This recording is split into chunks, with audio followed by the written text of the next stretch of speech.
In the spirit of reconciliation, the new Blurt acknowledges the traditional custodians of country throughout Australia and their connections to land, sea and community.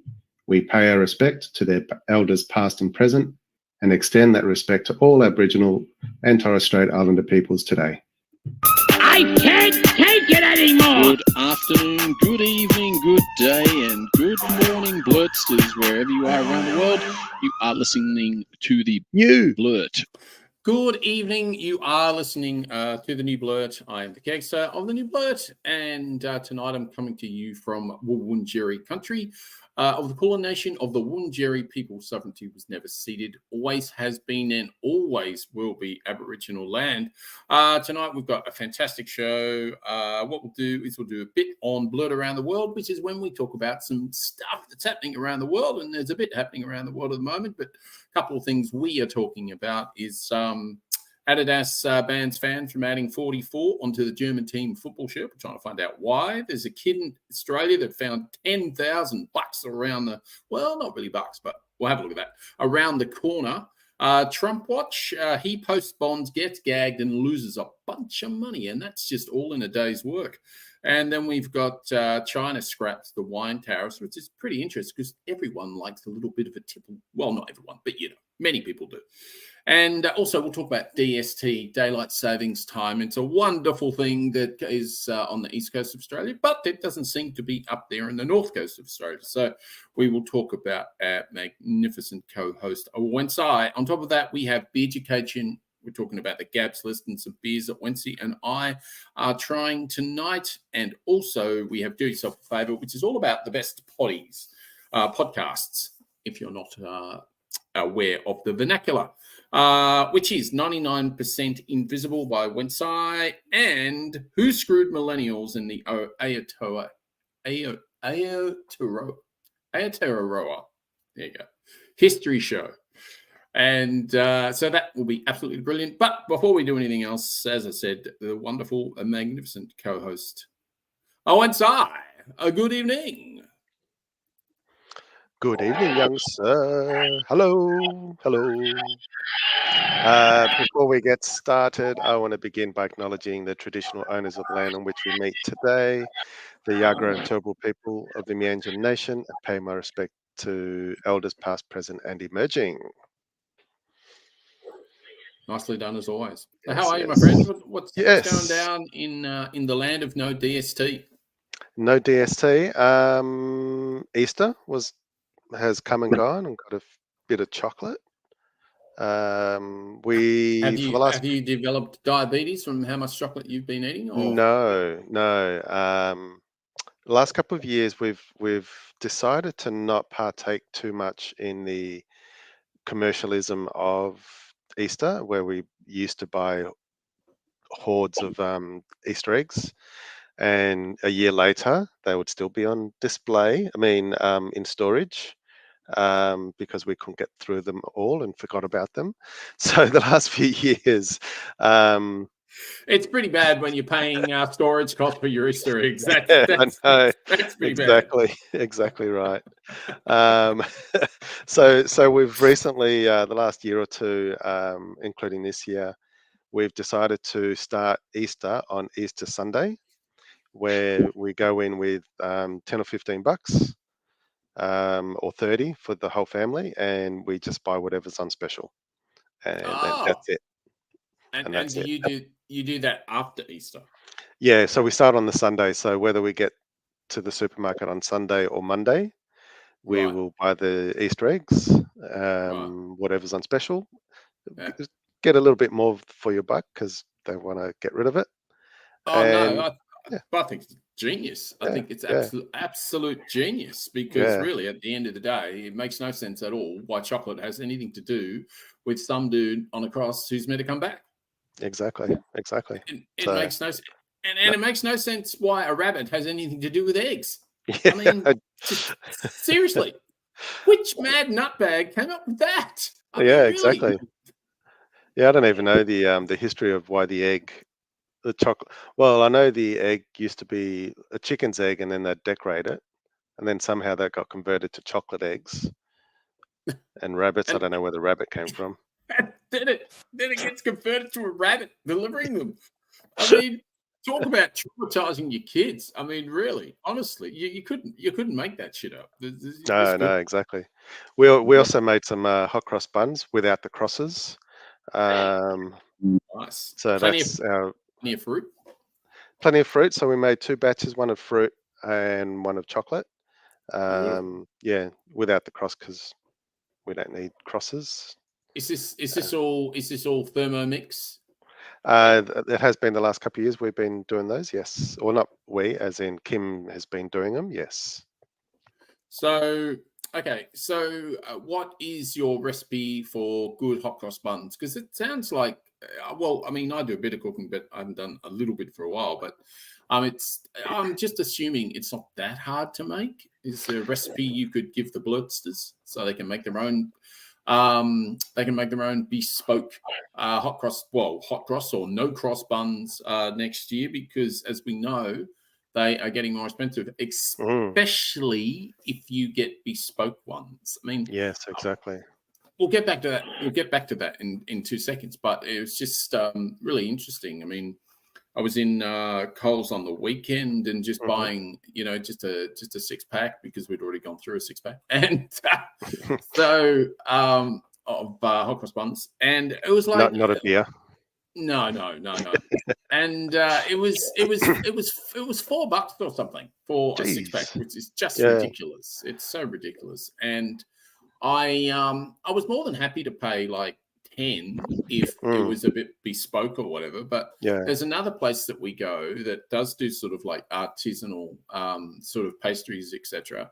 And they were anywhere between $15 and $23 for 6 cross buns. Just like, what have you done? Have you gold lined these things? What the hell is going on? So have you put real chocolate in there? Because the price of chocolate's gone through the roof the last 12 months.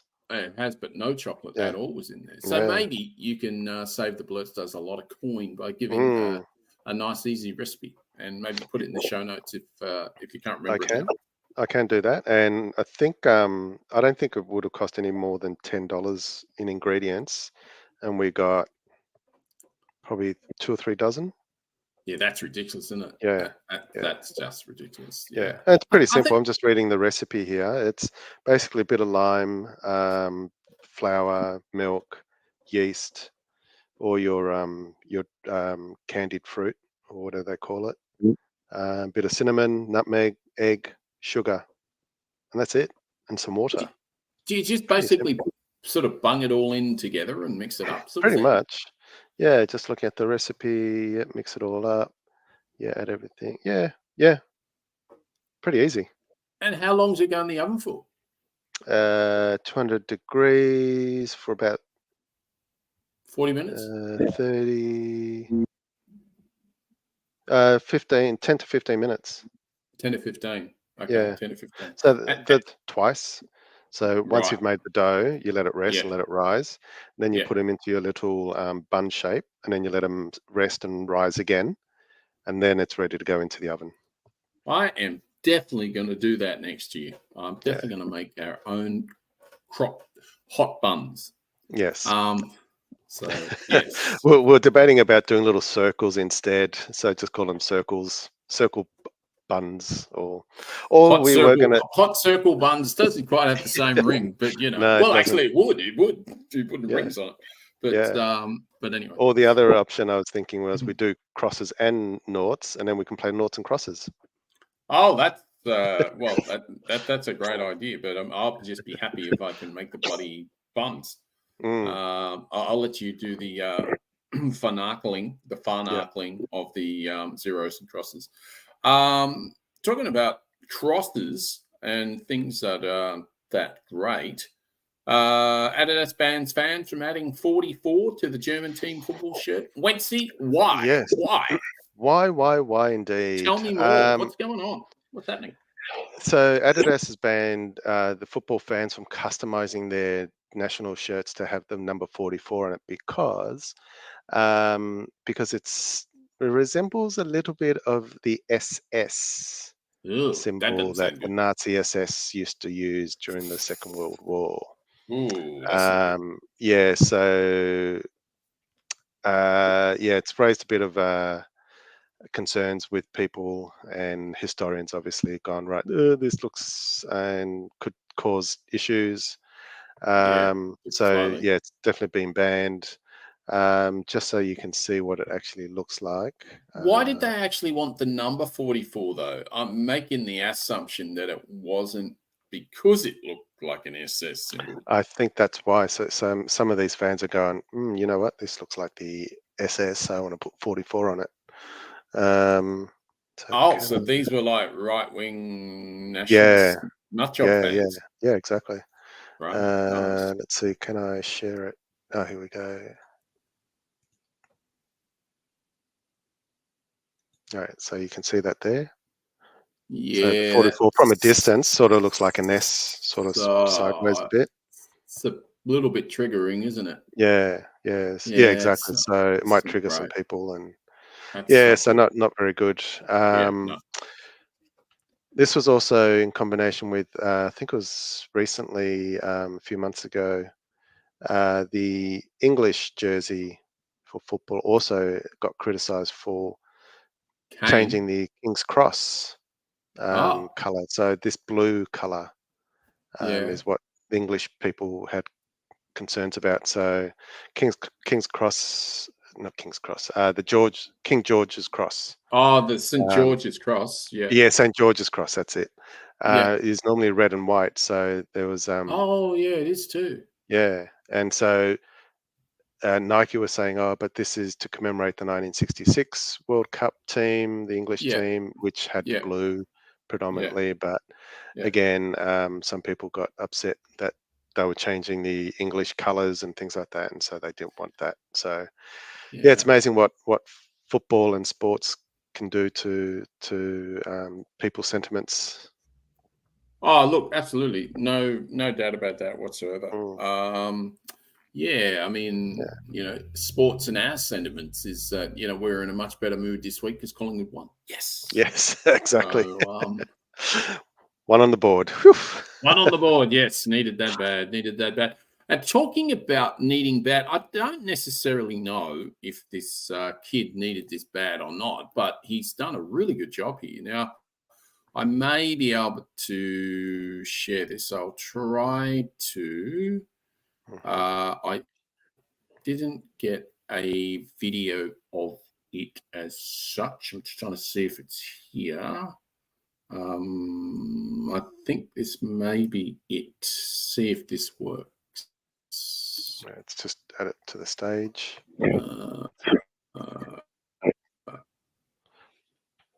There it is. And we don't have any sound. There we go. Look at that. That looks really good, mate.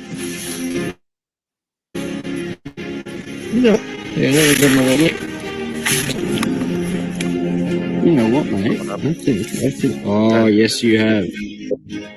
Look at that. That was beautiful, 300 mate. Wow.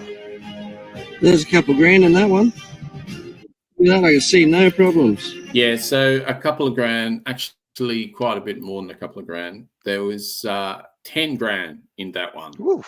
So from 300 meters, from 300 meters away from his house, he obviously does a bit of stone looking and precious stone looking around his area, but he obviously has a clue what he's looking for, because this thing is worth about 10K, they reckon. So messages flooded in celebrating what many dubbed as a proud father-son moment.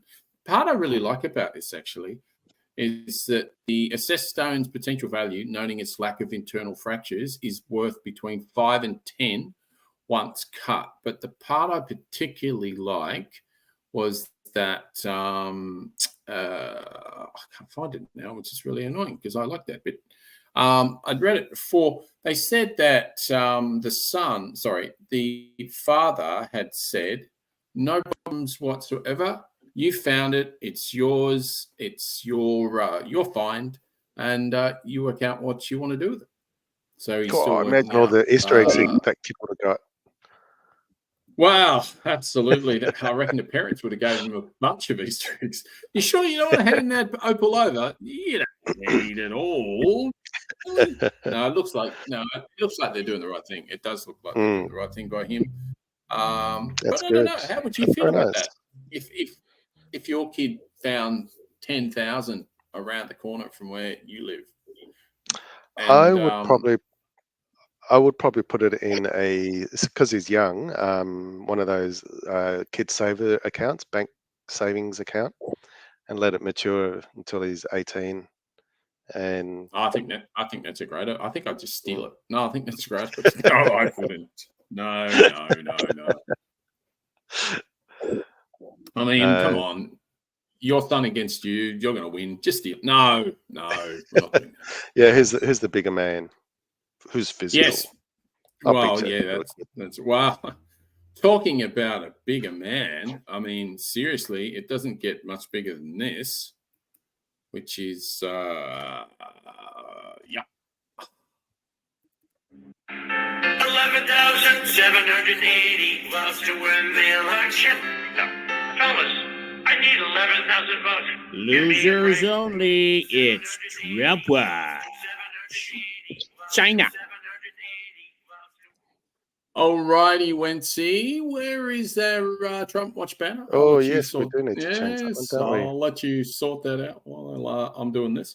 So Trump Watch this week, been a really interesting week. Well, I mean, every week's interesting.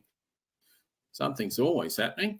Now, what is happening here is that a gag order, oh, beautiful, I love that photo, gag order against Trump, it's been expanded to bar attacks on the judge's family. So, as you can imagine, Orange Head has been having a crack at the judge's family, and specifically the daughter of the judge who's overseeing his criminal trial in Manhattan, in blistering social media posts. And he is just despicable, absolutely disgusting. He just knows no boundary, does he? No, absolutely not. Putting her address online and all this sort of stuff. It's just it has no idea what it does. It really honestly doesn't. So Justice Juan Merchan last week issued an order prohibiting Mr. Trump from attacking witnesses, prosecutors, jurors, and court staff, as well as their relative. That order, however, did not cover Justice Merchan himself or the Manhattan District Attorney Alvin Bragg, who brought the criminal case against the former president. I cannot believe the amount of bend over backwards these judges have done. If it was anyone else, it would just be, nah, you can't do that. We'll put you in jail. But I just find it's such a one law for me and absolutely one law for everyone else. It's just disgraceful stuff. It is disgraceful stuff.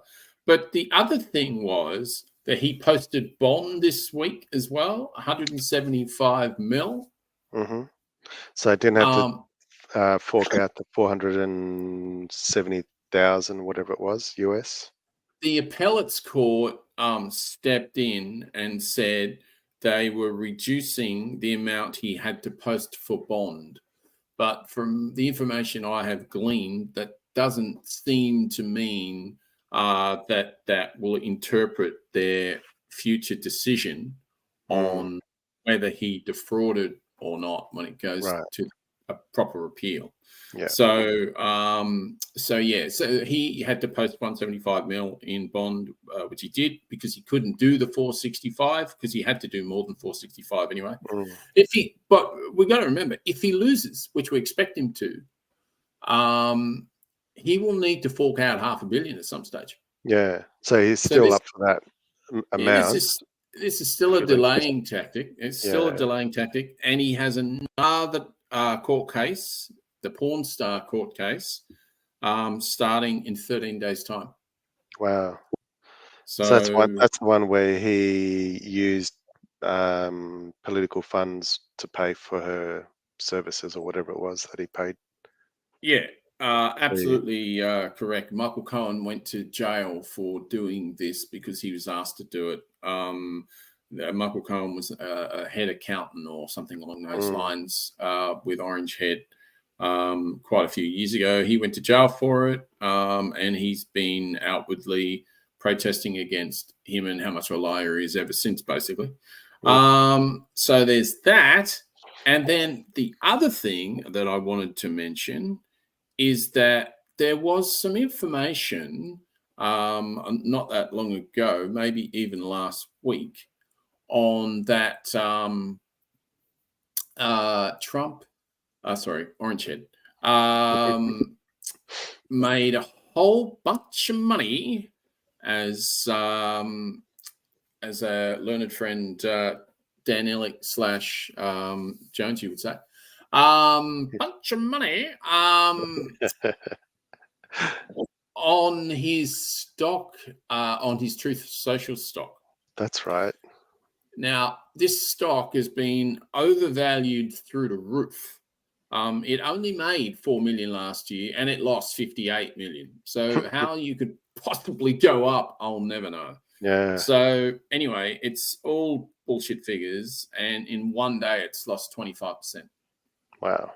And we expect it to keep going down. It was at several $1 billion valued, wasn't it? When it Yes, it was. put on the market? Yeah. It was. It was several. Yeah, it was absolutely bullshit. It's just bullshit money, because it's another. You know, it's a not even a poor cousin of Twitter. It's more the lost cousin who lives in Siberia that doesn't understand the internet. That's probably as far away as it is from being the poor cousin of Twitter. I mean, it's just a piece of shit. I mean, the difference is small user base. Oh, it's like 75 million on Twitter. There's 45 million on Meta or something, which I think is Instagram and all the rest of it. Whatever. And 376,000 on Truth Social. On Not So Truth Social. Yeah, well, on Lie Social. Yeah. So anyway, so lots of good things if you are a Trump disliker, Orangehead disliker. I've said that far too many times on the show tonight. And anyway, so far so good. All the other, just a little aside, is that all the polls are going up for Biden in the States at the moment as well, which is very good. Yeah, I was concerned because last week it was they were showing polls that it was, what was it, 50-something% for Trump and 45% for Biden. Yeah. No, there's been a heap of polls for a while now that Biden's popularity is, well, I don't know if that's a great word, but favorability, if you like, compared to Orangehead is definitely above. And it seems to keep going that way because apparently, I mean, they have one of the best economies in the world right now. So their unemployment's very low. Their inflation is now coming down. They've added jobs. There's so many things. So, but it's amazing. It's amazing Biden's not more popular or has better popularity. Oh, I think it's a Gaza thing. Yeah, that's true. So I think when people are getting polled, they go, no, I don't like this guy because of Gaza, blah, blah, blah. Yeah. But they don't actually say, I hate the other guy, I'd never vote for him if he had a gun to my head. Yeah. So, because that's not the poll, that's not the survey. Yeah, true. So, but anyway, the other thing I wanted to mention was China scraps its wine tariffs as their title says. China started whining again. They did. They allowed Australia in with their wine, and Australia has stopped their legal processes, I think, in the international court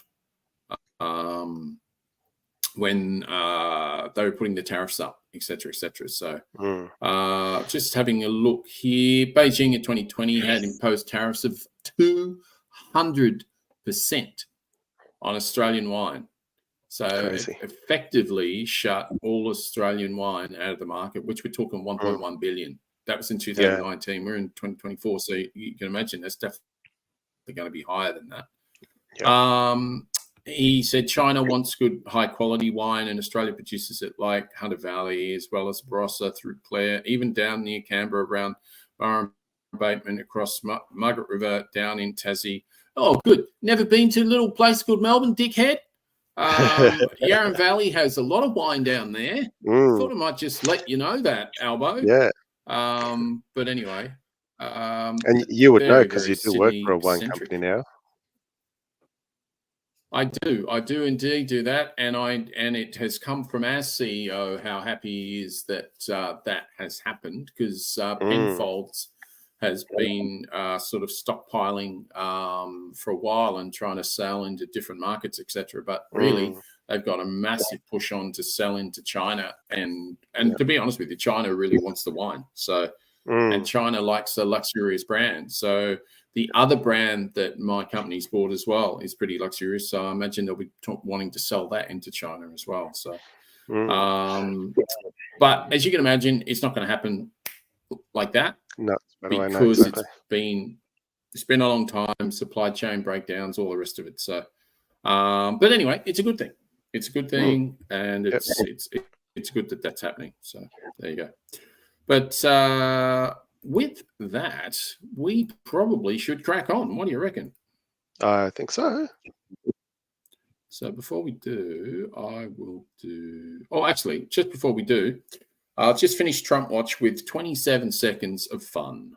So just bear with me, people. If tomorrow all my shame is gone and my self-dignity, it'll be 'cause I hogged Bibles he hooked up with porn stars. Get this Bible. Now he says we all should pray. Time to cheapen what is holy. It's my favorite book. Till his legal fees are paid.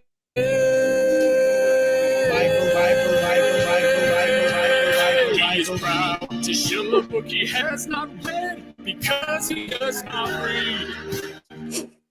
Unless the poet would be at a cave. That's hilarious. It is a bit choppy, a bit laggy, but we get it.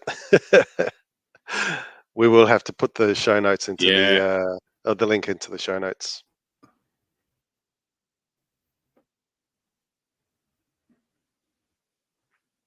I have lost audio on that one. Yeah, I'm getting lovely little bits from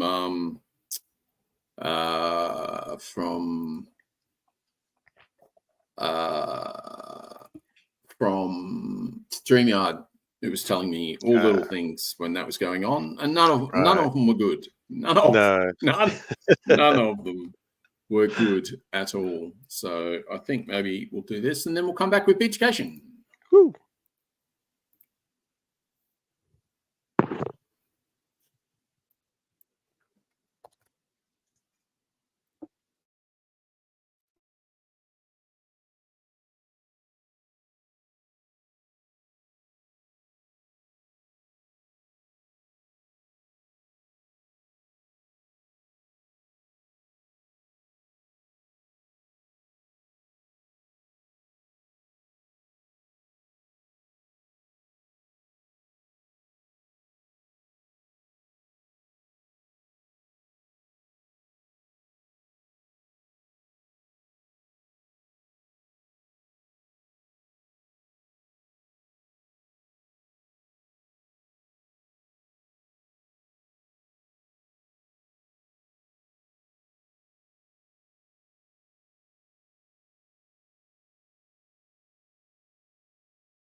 Won't hear that. Oh, there we go. Oh, that is Beerducation. Yep. All good. That is Beerducation, and that I haven't said anything. That is Wencee's favorite segment by far. And so tonight we're going to be discussing the GABS list. Wencee has the GABS list, and he knows a bit more about it than I do. So I will let him take the reins, and you can do your beer first if you want, or you can talk about the GABS list first, whatever you want, Wencee. I think we go with the beers first because they're getting warm, and we can talk about the GABS list after. Very good call. So I'm going to share our usual what do you call it? Notes. Tasting notes. Yes. Tasting notes. I lost it before. There we go, and that's one. Okay. So I'm going first. Okay. Yeah. So I am reviewing Brisbane Brewing Company. Thank you, Kegsta. That was your present to me. You are absolutely more than welcome. So I am starting off with this one. Oops, if I get it right. It's called Walker IPA. Oh, okay. Walker IPA. All right, nice. Yeah.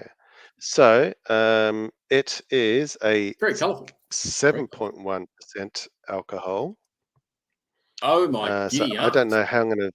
Yeah, I don't know how I'm going to be in the next 15 minutes after drinking. No, I could be slurring my words, or you could be. It or could be happy, the best show or ever. I don't know. Could be. And it's got a bitterness scale of 30 IBUs, so not overly bitter. But yeah, not overly avid. No, not abbity at all. Not too abbity. Okay. Nice. Nice. Okay. I've just changed. No, I don't want a background. Hang on, sorry. Happy birthday to your mum too. Yes. I was going to talk about that later, but yes. Happy birthday, Mum. 82 today.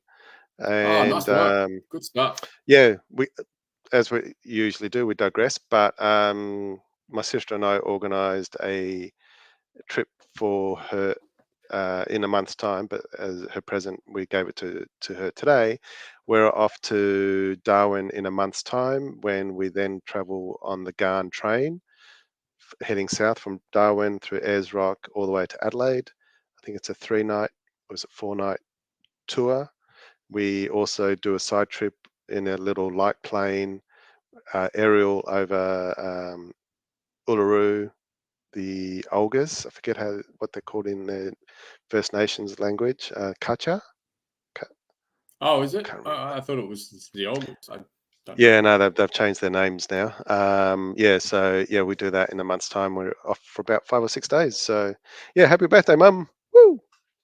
Oh, that sounds absolutely incredible. And I know that's something that Ness and I've wanted to do for a long time. So you're going to have to tell us all about it.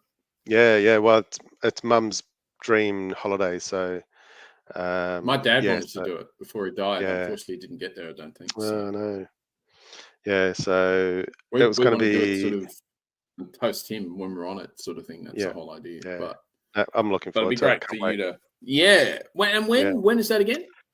3rd of May until the 8th of May. Beautiful. I'll be away. Beautiful. Yes, I'll be quite good. Can't wait. Anyway, back to the beers. Very so, like I said, doing the Walker IPA, if I get it. IPA 7.2. Yep. 7.1%. Yep. All right. So I'm going to crack appearance, that. Very yellow with colour. It is yellow. There you go. Got the crack. All right. All right.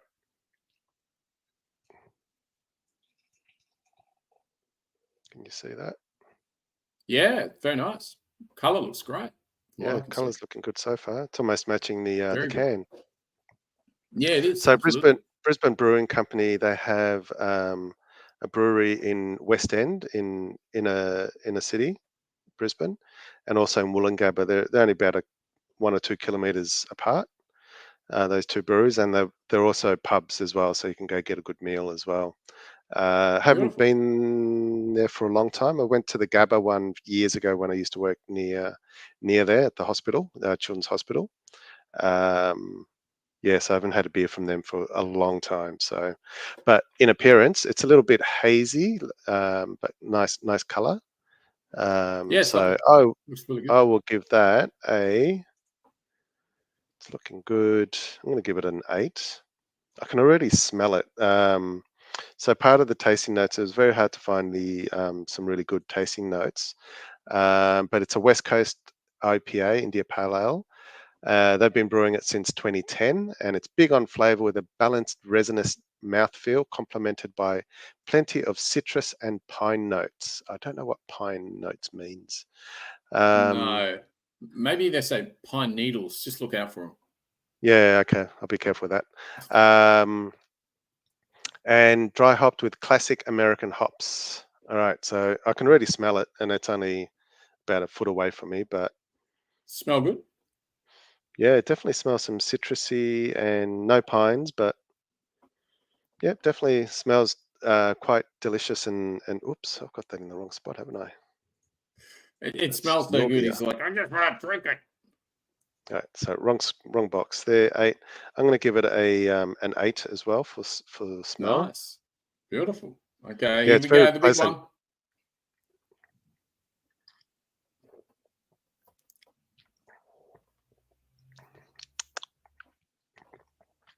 Oh, you know how wine's got some when it has tannins, it makes your mouth go.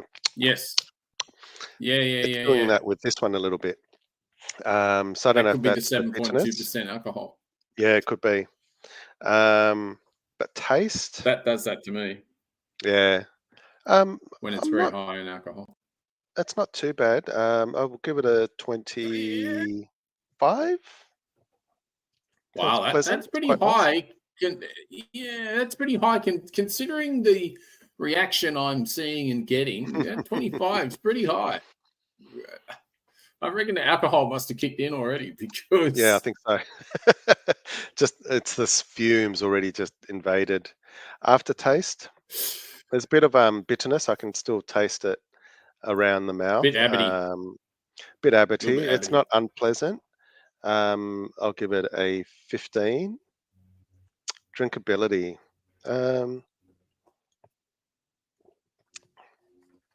I think after you've had a couple, you probably won't be drinking too much with that high alcohol. I wouldn't have thought so. I'll probably give it a 20. Would I go back for seconds? I think I would. I'll give it 23. Okay. So that makes it 79. 79. Okay, that's not too bad. Yeah.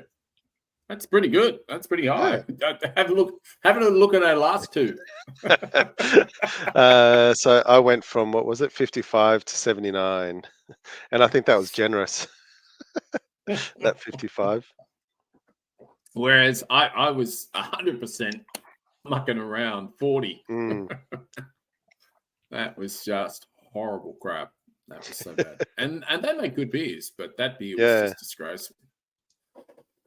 So cool. Excellent. All right. Well, I've got a lovely bunch of Coke. No, I've got a beer here. And it's a bit of it's quite cool actually. This is actually because I bought the GABS pack on your recommendation. Yes. You sent a link and I bought it instantaneously. And this is what I bought. There was 8 in there, and that's 1. What we brew in the shadows. Brew in the shadows. Interesting. And what is it? I can't quite read that. Czech dark lager. Oh, interesting. That's going to be a meal in itself by the sounds of it. Yeah, probably. I didn't have dessert, so I should be right. It's 5.3% alcohol. And the thing I love about it is it's a proper can. It's 375. None of this 330 bullshit ripping me off 45 ml. No, it's a proper can, which is so is this one. This one's proper can then. Nice. This is by a company called Akasha Brewing. And yeah, they are actually on the GABS list. I know you've got the PDF, etc., but I've just got just seeing if they're anywhere near the top 10. No, they're not. So it'll be interesting where they are in the top 10, but we'll talk about that afterwards. So it says In collaboration with GABS, we bring you this delicious dalliance. Now, if you don't know what GABS stands for, it stands for Great Artisan Beer Spectacular. Australian Beer Spectacular. In collaboration with GABS, we bring you this delicious dalliance with the dark side. Pouring with deep hues of ruby, this medium-bodied lager is a heady, bready blend of florals and spice with true Motueka voodoo coursing through its veins. Hellishly good. Now, that's really interesting because it said Motueka voodoo coursing through its veins, which means this is a New Zealand beer, but this is coming from akashabrewing.com.au. So maybe it's New Zealand hops because the beer is made in Australia. By Akasha Brewing, which is Australian, and this is in New South Wales. I don't know, but I'm making the assumption that the GABS list is very predominantly New South Wales up. I think it has been in the past, yes. Oh, good. Victorians don't make as much of an impact. Oh, what's that? I just... Is that the head? I put beer everywhere. Uh-oh. Yeah, it's not heaps and heaps, but just enough to annoy you. Anyway, I hate that. Our first taste was pretty damn good. Now we'll get to that in just a moment. We will indeed. So I'll just get a little bit of this happening. Now, obviously, this is going to have to settle a bit like a Guinness. Jeez, that's nice and dark, isn't it? Oh yeah. Chocolatey brown. And I am not partial. I am partial to a Guinness. And this does remind me of a Guinness. Now, what we brew in the shadows, there's a lot of New Zealandness on this because that is obviously a piss take on the program by Jermaine Clement, one of the Flight of the Conchords guys, and Taika Waititi, on what we do in the shadows, which is the vampire piss take thing. So this is what we brew in the shadows. So it talked about Motueka, which I know is in New Zealand, and I know exactly where it is. And then it said what we brew. So there is a New Zealand link, but I haven't been able to completely work it out because I can't even find the beer on their site. So No. Must have been. It could have been a GABS special. Yeah, I think it is. Just for that. I think it is a GABS special. Yeah, some breweries would do that. Appearance, I love it. I think it's awesome. Its name is on the packet. You're not surprised. It's beautiful. So there you go. I would say 8 for appearance. 8 for appearance. Smells great. Really, really like that smell. It's definitely got sort of molassesy type, caramelly. Yeah, that sort of. It is one thing I do like about the dark stouts and dark lagers. Yeah, no, I definitely love a dark. I don't have them all the time, but I do like them. So yeah, now I'll give the smell 8. Yeah, definitely. So here we go. The taste. Cheers. Cheers, bud.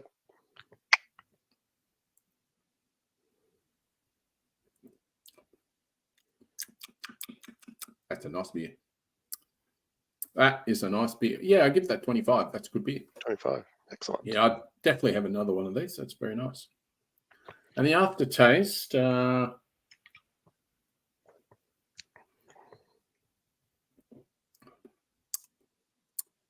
no, there's no harsh aftertaste or anything. It's just sort of dissipates. It's quite nice. Probably maybe 16. 16, nice. Yep. Probably give drinkability.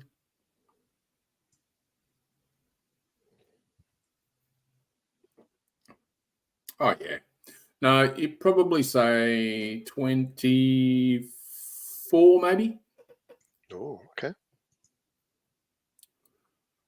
So we're looking at 81. 81. Yeah. I won! Nice. Yes! Well done. One for the Kegsta. One for the Kegsta. You picked a good one this week. Not that mine was bad. Oh, this is well, you can see from both of those that we have rated them through the roof. So yeah, this is called Akasha Project. What we brew in the shadows. I doubt very much you can find it anywhere, but if you can, good luck. And if you do, enjoy it. Enjoy it's it, also 5.3% alcohol. Very drinkable, as opposed to mine, which is 7.1. Yeah. When they get that high, they do fuck with me a little bit. So I've had a few beers where I think it's called a Hornet F18. Oh, and it's something like 12 or 14% alcohol. It's like, oh my god, it's rocket fuel. It's I think I managed to finish it. I think it was okay, but man, you could feel it. Each sip, you could go, yeah, this is a lot of alcohol. I would have loved to see how many drinks on the can, Dad. I mean, yours will probably be what's the drinks on your can? Because I reckon it's going to be at least 2.4, probably, maybe 3. You're close. 2.1. Really? Only 2.1 on a 7.3? Wow. Yeah. Okay. Mine's 1.6. Okay, that's not too bad. No, it's not too bad. Yeah, 2 of these cans. That's 4 standard drinks. Jesus. Yeah, that's you don't need that. No. No, not in quick succession. No. Yeah, so that's good. So we've got some good ones. So this brewery has the one that I reviewed. They have another one, a lager and a pale ale. So I will taste those at some point. I will go back and get some more. Well, the Akasha brewery is they have a story, and I'm sure it's going to have a New Zealand bent to it. But the Akasha's founder, Dave Patton, fell in love with craft beer following numerous trips to the United States during his time as a successful sales and marketing executive. And he started this producing only kegs as the business matured and the beer started winning awards. Recipient of the 2018 Local Council's Award for Innovation and Sustainability, has become a vital part of the social fabric of the local community. And the best thing is they're just getting started. So it doesn't look like they've been around. Yeah, they started in 2015, so they've only been around for 9 years. Relatively new.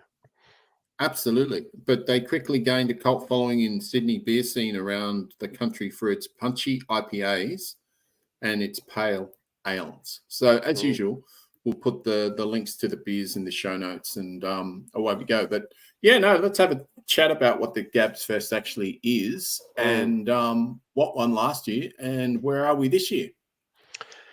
Yeah, so GABS is usually run in January. They usually time it with the Triple J Hottest 100 countdown. So they usually announce the results around the same time. This year's winner was the Mountain Culture Beer Company with the Status Quo Pale Ale, and they're from New South Wales. Bolters, which is a Queensland brew, came in second, and quite often Bolters XPA comes in the top 5 most years. Same as Bent Spoke Brewing. I love their red amber ale, Bent Spoke, but any of their Bent Spoke beers I've always enjoyed. Yeah, the Crankshaft IPA is a cracker. So being third makes a lot of sense to me. Yeah, it has come first in the past. I love Bolter XPA as well. Yeah, exactly.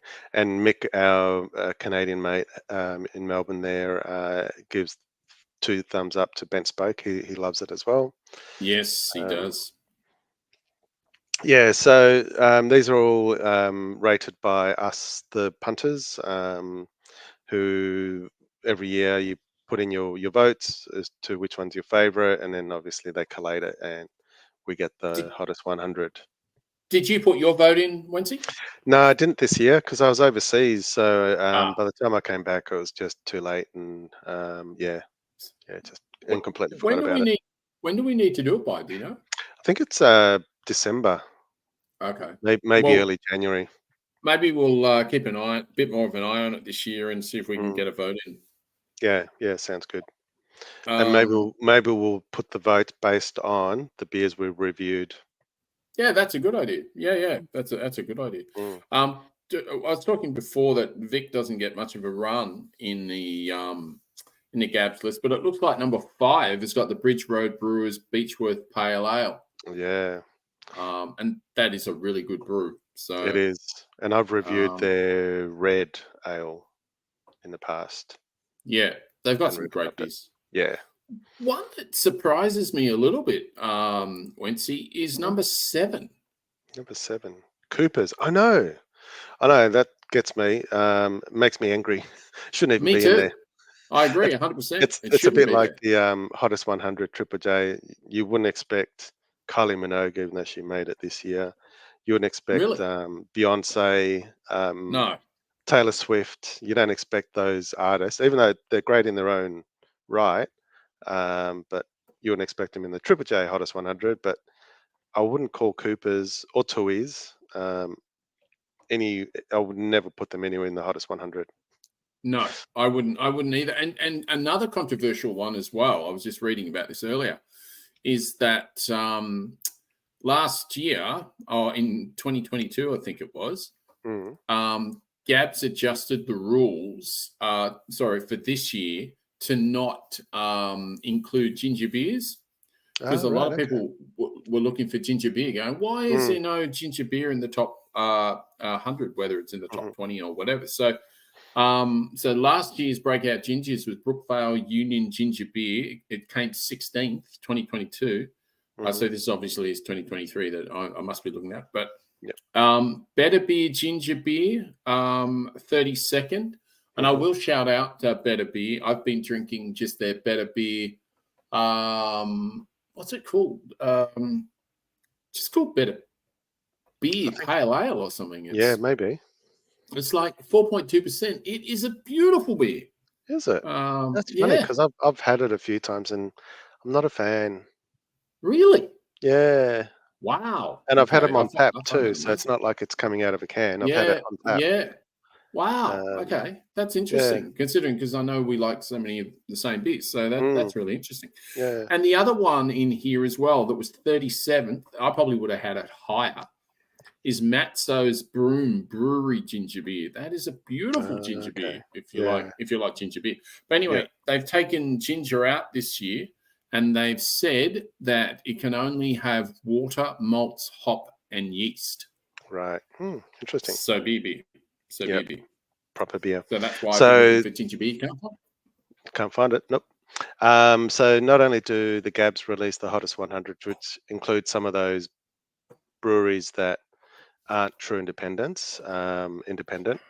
There's a Hottest 100 indie craft beers, and all of these beers are independent. So they're not owned by the big multinationals. So I'm not sure if our listeners are aware, but there's 2 companies in Australia that control and own 90% of the beers: Asahi and Kirin.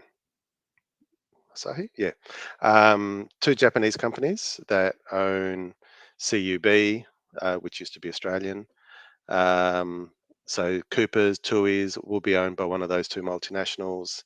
A lot of the what used to be independent beers, like Stone and Wood, Bolters, is owned by one of those companies. White Rabbit, I think, is also owned by one of those big companies. Could be wrong, but I'm pretty sure they are. Right. White Rabbit is owned by Little Creatures, which is one of those multinationals. So there's who owns Little Creatures? Can't remember, one of those 2 Japanese ones. So Kirin or Asahi. Yeah. So a lot of these beers that we think are craft beers aren't anymore because they're owned by these big nationals. And that the beauty of what I like about the real true craft breweries is that each brewer imparts their own take on how to make a beer. and they're all unique year on, year out. So they'll always be different most times, a bit like wine. But once you get these big companies controlling everything, they want the beer to taste exactly the same year out, year in, no difference. So it just becomes the same thing every year. So I like the difference that you have. Like this beer might be different to the same one that I bought last year. Might taste slightly different. Yeah. No, look, I'm 100% 100% on board with what you're saying. Wencee, it's all about independence, and I mean, I haven't been I hadn't thought I've been drinking mass-produced beers for a long time.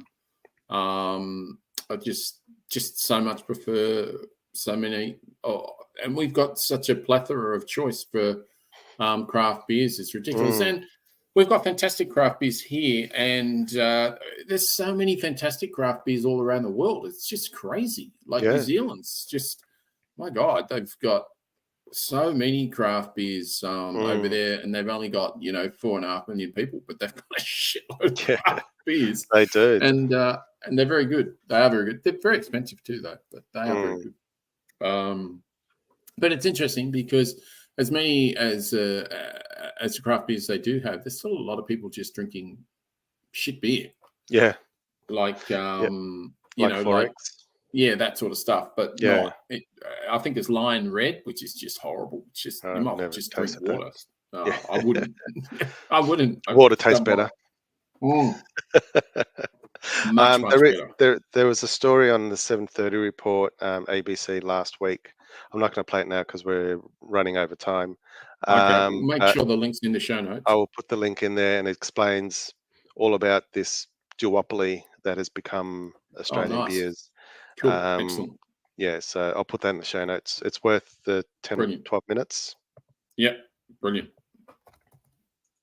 Yeah, cool. Excellent. Okay, cool. Well, we'll just go to a break and we'll come back and do yourself a favour.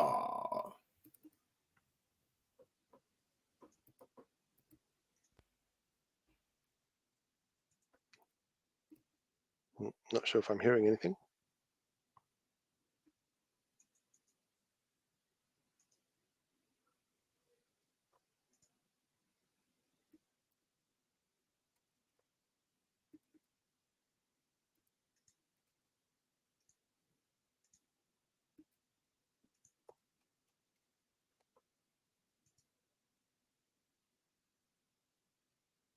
Hey, Wencee. Hello. Oh, no. Oh, sorry, we've got a little bit of lag as usual. I didn't hear anything. I didn't hear the sting. So if we're... you didn't hear anything at all? No, didn't hear anything at all. Okay. What about that? Did you hear that? Nope. I can see that your shared screen is on mute is all I can see. Oh, really? I'm glad you can see that because I can't see that. Why do you see that? In the little screen down the bottom. And I can't unmute it. No, because it's yours. Oh, you can't? No, because it's your screen. I don't know how I can unmute it, which is pretty annoying. That's very odd. And annoying because I can't see it.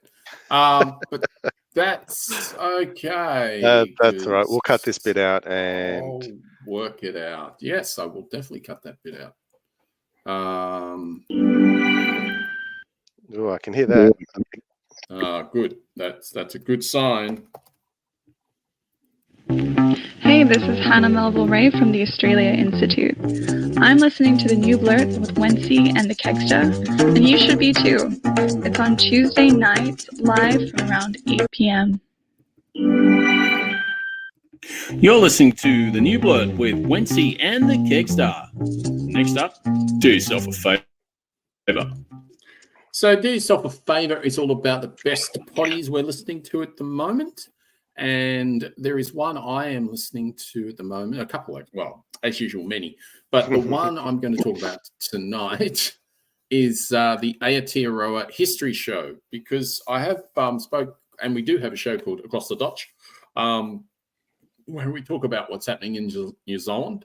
and the Aotearoa History Show. If you're interested at all in the history of New Zealand, and I have a partner that's a Kiwi, so I am. But You have a to be honest vested with you, interest. yes, I do have vested interest. But to be honest with you, I am quite interested in a lot of history anyway, and I do listen to a lot of history, and so I thought I'd just start listening. They're pretty easy bite-sized episodes, anywhere between 15 and 20 minutes. And I think sometimes they can be a little bit longer, a little bit shorter. I think there's 2 series, and the 2 people are fantastic. That it's a professor. Just trying to get some details on the show at the moment. That's not what I want. I just want to find out who the people are. Right. So, I thought that was the podcast. Just trying to find if I can find. I can't get the information I'm looking for, which is annoying, but there you go. But it is a great podcast. Again, I'm sorry, I can't remember what the names of the 2 people that are hosting it, but they are in the history of New Zealand, and it is sort of promoted by Stuff.nz, which is a media company over there. And I'll definitely obviously have the links in the show notes if you ever want to have a listen. But it's really cool. They make it really easy, and you can go right from the start. As I say, there's 2 seasons. So prehistoric New Zealand is episode 1, and then it goes on to how the Maori wars were fought and what they were all about, and the Treaty of Waitangi and how that was so unfair and why it still is, and et cetera, et cetera. And yeah, I just find it pretty damn interesting. And the other beautiful thing that you get is you get 2 people that have a magnificent Maori accent, and every time they say a Maori word, it's just a beauty to behold. Nice. It's just wonderful to listen to. It's so good.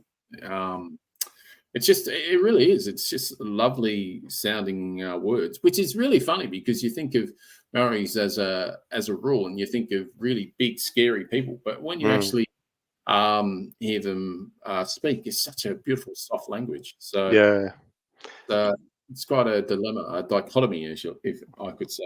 It's quite interesting. yeah, they can look menacing when you see them, but they are gentle and kind-hearted by nature.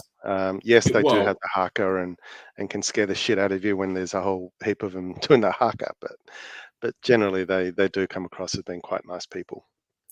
Yeah, look, all of that is true, and they still have their issues in New Zealand with gangs, etc. But I found out the other day though that those gangs now are getting sort of I don't want to say Asian because I'd like to be specific with what Asian nationality, because Asia is such a big continent. It's not right to say that, but apparently people from parts of Asia are infiltrating the sort of gang scene over there now too, especially in the North Island apparently. So in Auckland. But anyway, that was not what this is about. But Aotearoa History Show, it's a cracker. I highly recommend it. The other one I wanted to talk about is called Who Screwed the Millennials?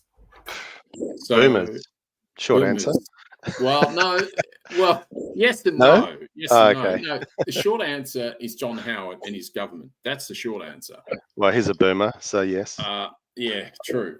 But his whole government, basically, nearly every piece of legislation they passed has screwed the millennials. It's screwed them out of houses. It's screwed them out of wage rises. It's screwed them out of having any chance to get a wage rise because they've got no one representing them. It's every which way. But also Hawkey had a bit to do with it as well. But the thing is, Who Screwed Millennials is a cracker of a podcast. It's by Jane Lee and another millennial, And the other beautiful thing is that they have people on from the Guardian. It's a Guardian subscribe podcast, if you like. But they have these offshoots, and this one's called, as I say, Who Screwed the Millennials? There's a part 1 to part 5 of what I was just listening to, and I think they're all about an hour long, I think. But they go back through the history, obviously, to find out who screwed millennials. And they have people on like Greg Jericho, who is an economist for the Australian Institute. And they also have one of yours and my favourites, Amy Remekas. Oh, love listening to her.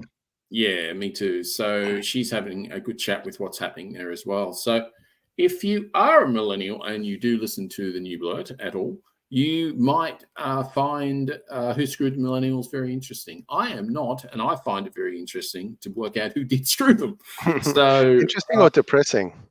A bit of column A, bit of column B. Yeah, I think so.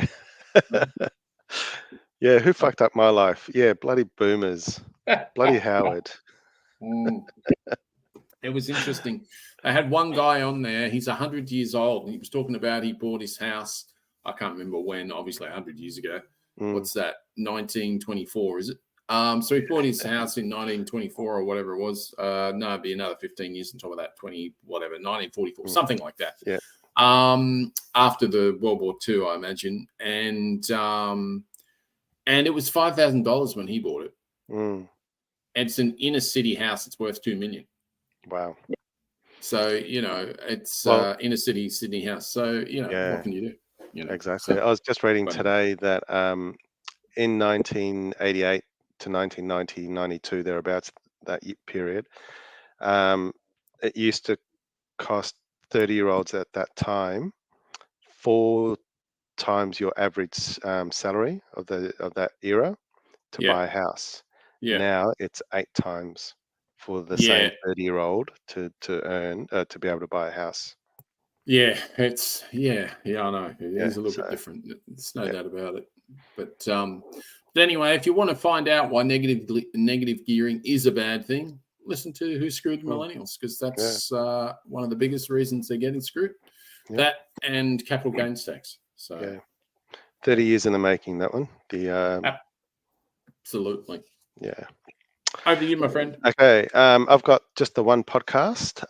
It is called 99% Invisible. It's an American podcast, and it's produced and narrated by Roman Mars, who apparently is a producer. I think he's done a few voiceovers for some little shows and stuff like that, but no, I've never heard of him. Most episodes go for about 30 minutes. The couple that I've listened to were quite interesting. This one caught my attention when I saw the headline, which I think is the latest or one of the latest episodes, episode 575. Thank you very much. It's called Autism. Job. Yeah. It's been invisible to me. Yeah. Well, that 1% visible is now going to become your 99% visible. Yeah, there you go. This one's called Autism Pleasantville. It's hosted by journalist Lauren Ober, who is an American researcher and university lecturer and journalist, and it's narrated by Roman Mars as well. This one is about Lauren, who was diagnosed with autism in her midlife, so only a few years ago. So I think she was in her 30s or 40s, and because she's female, it's very hard to get diagnosed with autism for females, because traditionally autism was only seen as a boys' thing, and so they're the ones who so they're the ones who get diagnosed easily. Because women tend to mask quite easily, and so they can get away with autism in terms of being, I don't know how you describe it, but people won't pick you as being autistic if you're female, because they can hide things. That makes sense to me. Yeah, and so this episode's about a little bit about her getting the diagnosis and what it meant for her, but also how a city in America called Mesa in Arizona is the first and only city that is autism certified. So a lot of the businesses and government entities have designed the city and do events and things like that that are focused for autistic people. And so they've accommodated things like noise, sensory, anything that's sensory. And so she goes through this whole detail of how the city has got that certification. Talks about things like aspects, which is a term that they use in architecture, but in this case, A stands for acoustics, which autistic kids or people are quite sensitive to.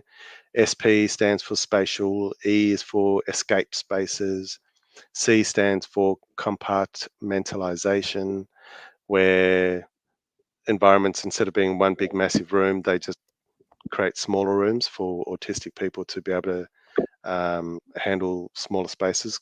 Like my son doesn't like big open spaces, so he prefers small spaces.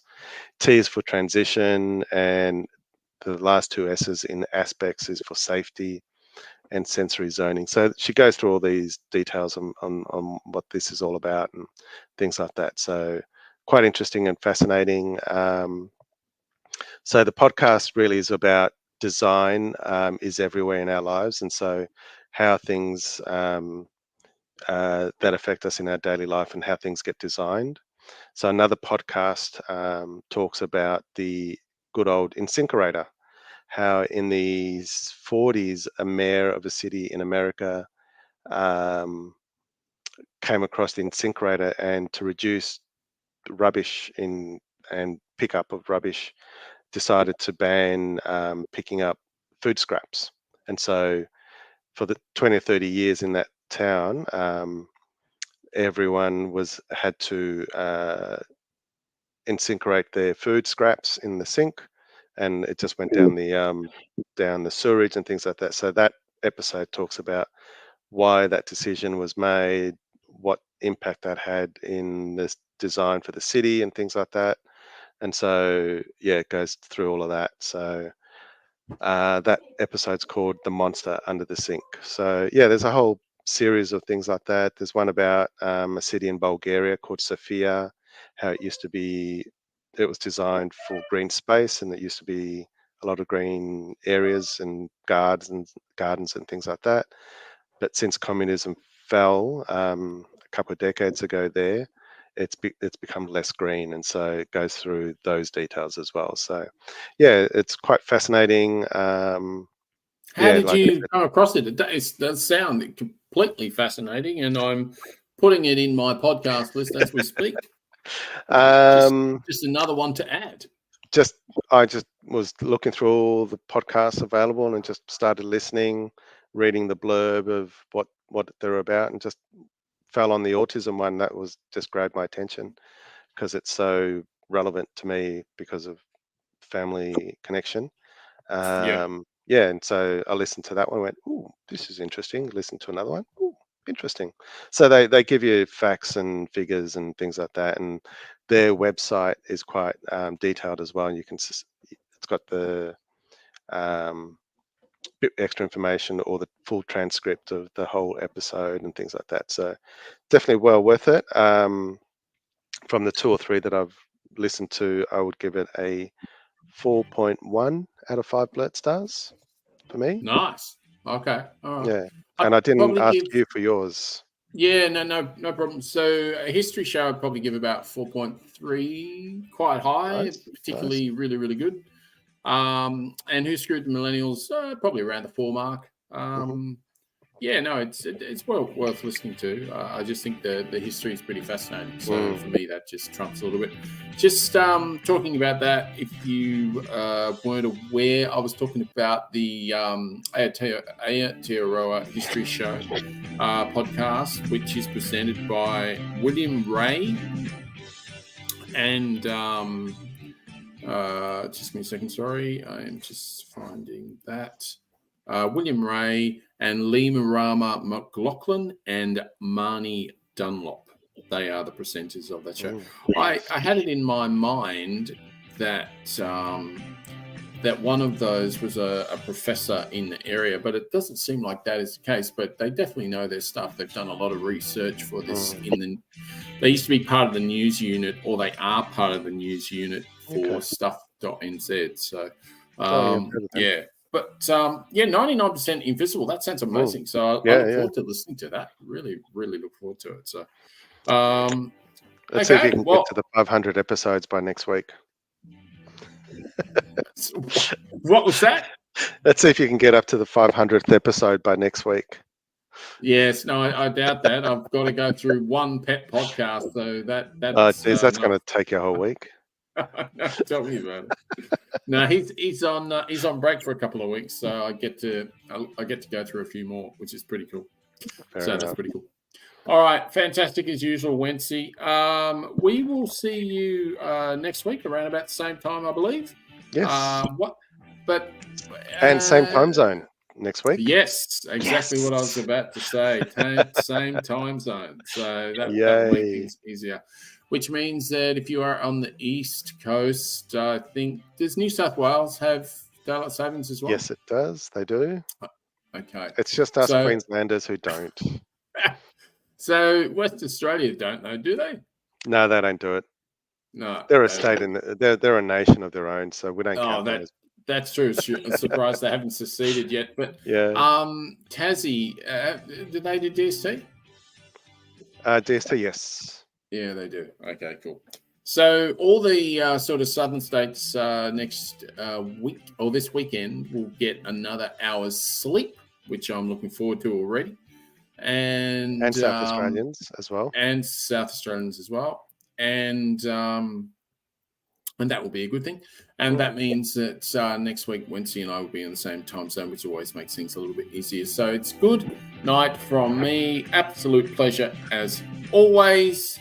And it's good night for me. And cheers. And we'll see you next week. Bye.